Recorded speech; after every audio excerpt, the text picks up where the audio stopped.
Sebagaimana kita sedia maklum, pada 9 Februari 2024, Mahkamah Persekutuan melalui keputusan majoriti 8-1 telah mensiharkan bahawa 16 kesalahan jenayah syariah dalam enactment Kanun Syariah Jenayah Golongan 1 2019 Kelantan adalah batal dan tidak sah atas alasan Badan Perundangan Negeri Kelantan telah membuat undang-undang berkenaan hal perkara yang tidak mempunyai kuasa untuk membuatnya, dan intipati seksyen-seksyen tersebut adalah berkenaan perkara di bawah senarai persekutuan yang mana pada dasarnya hanya Parlimen mempunyai kuasa untuk membuatnya.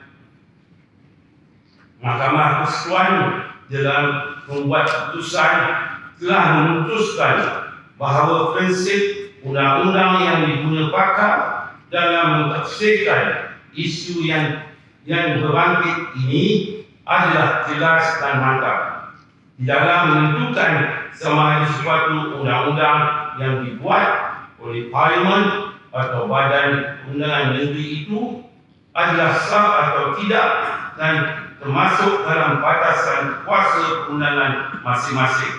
Ujian yang dipakai adalah dengan melihat kepada fifth and substance atau sebagai kata lain intipati peruntukan yang menjadi persoalan.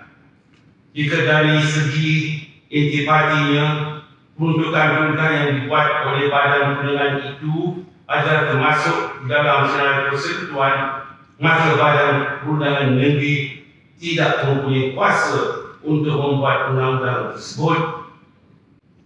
Ini dapat dilihat kepada butiran 1 Sinarai 2 Sinarai Negeri Jadual ke-9 Perlembagaan Persekutuan yang beruntukkan bahawa Badan Perundangan Negeri diberi kuasa untuk membuat undang-undang bagi mewujudkan dan penghukuman kesalahan yang dilakukan oleh orang yang menganut agama Islam terhadap perintah agama itu, kecuali berkenaan dengan perkara yang termasuk dalam senarai persekutuan yang mana kuasa mengubahnya adalah Parlimen.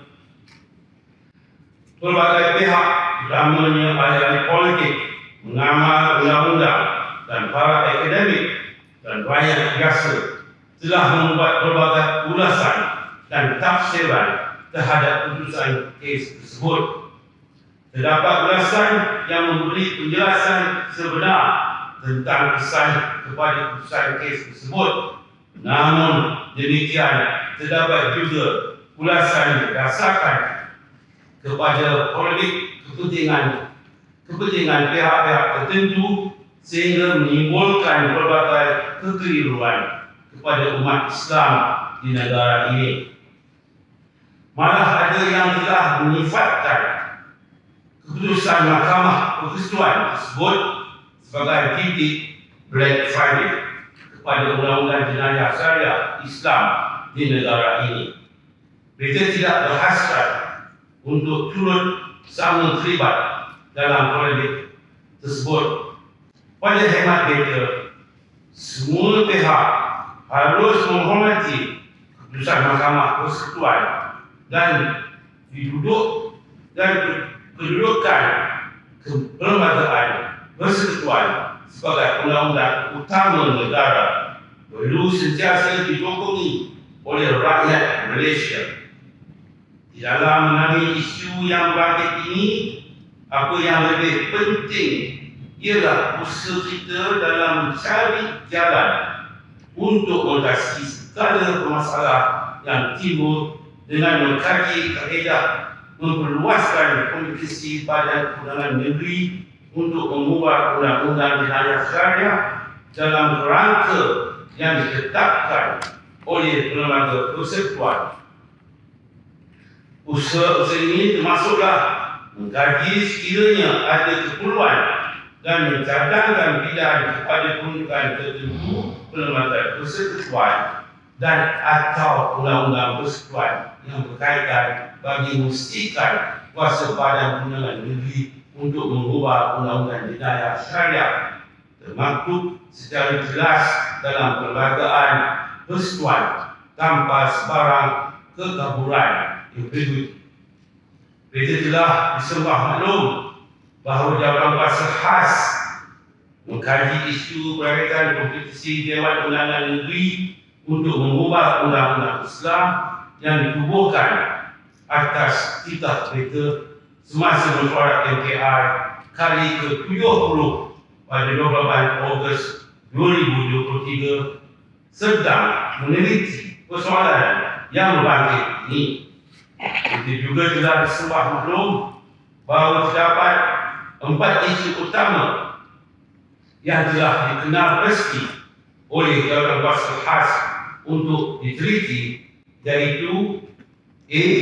Mengenal pasti isu-isu yang berkaitan dengan kompetisi Badan Undangan Negeri untuk mengubah undang-undang Islam serta bidang kuasa Mahkamah Syariah bagaimana diperuntukkan di bawah Putiran 1, Senarai 2, Senarai Negeri pada jadual ke-9 Perlembagaan Persekutuan. B. Melaksanakan kajian terhadap isu-isu berkaitan dengan kompetisi termasuklah analisis terhadap peruntukan undang-undang yang sedia ada secara menyeluruh, mengkaji putusan Mahkamah Tertinggi serta berbicara isu tersebut secara terperinci. C. Mencadangkan dan membuat pengesyuran tentang keadaan selaras dan terbaik dan harmoni terhadap isu kompetensi Badan Undangan Negeri untuk mengubah undang-undang Islam serta bidang kuasa Mahkamah Syariah selaras dengan perlembagaan persekutuan. D. Mengkaji kaedah memperkasakan bidang kuasa Mahkamah Syariah. Jabatan kuasa ini telah diberi tempoh setahun dari tarikh ianya ditubuhkan untuk memberi sebarang cadangan kepada MKI dan seterusnya diangkat kepada Majlis Raya Adil untuk diperhalusi dan diperkenankan kita menyeru dan mengesah semua pihak termasuk pakar-pakar perundangan agar membantu Jabatan Kuasa Khas ini dengan memberi cadangan yang berilmiah, bernas serta praktikal bagi memudahkan Jabatan Kuasa Khas ini melaksanakan tugas mereka. Mereka faham adalah menjadi suatu amanah yang berat yang perlu dipikul oleh Jabatan Kuasa Khas ini. Namun mereka percaya dengan pengalaman dan kelayakan yang ada pada ahli-ahli Jabatan Kuasa ini serta dengan izin Allah SWT, satu penyelesaian dapat dicapai bagi manfaat semua pihak, utama umat Islam di negara ini.